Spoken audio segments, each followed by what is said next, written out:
Viewers, more than 900 people have been killed in Hamas' multi-pronged attack on Israel.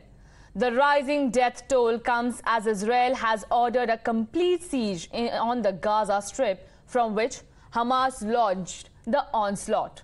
Israel's military has ordered a complete siege on the Gaza Strip, halting deliveries of food, water, fuel, other supplies as it pounded the Hamas-ruled territory with waves of airstrikes.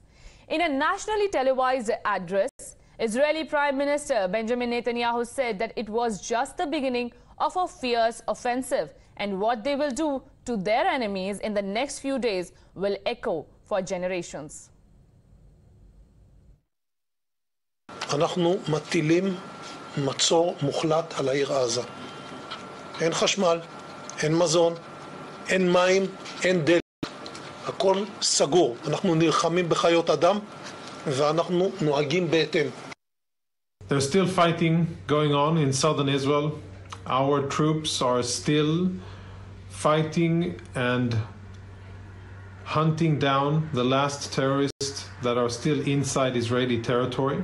We have amassed around 100,000 reserve troops who are currently in southern Israel preparing to execute the task that the Israeli government has designated the IDF to do.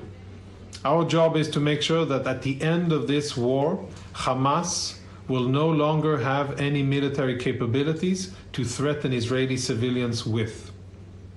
And in addition to that, we are also to make sure that Hamas will not be able to govern the Gaza Strip.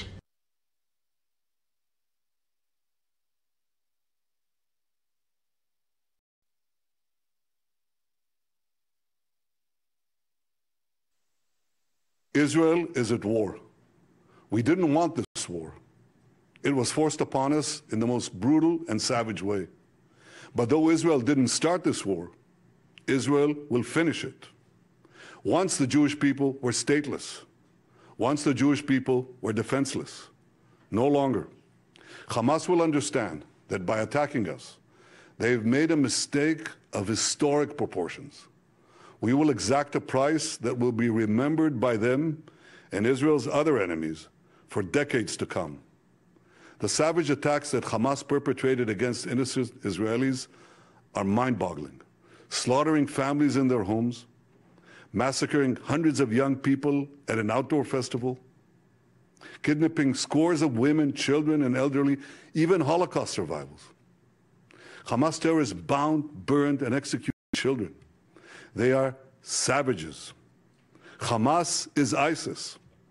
And just as the forces of civilizations united to defeat ISIS, the forces of civilization must support Israel in defeating Hamas.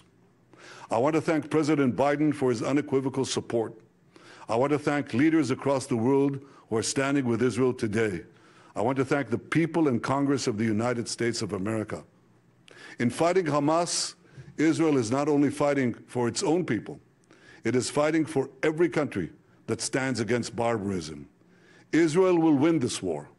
And when Israel wins, the entire civilized world wins.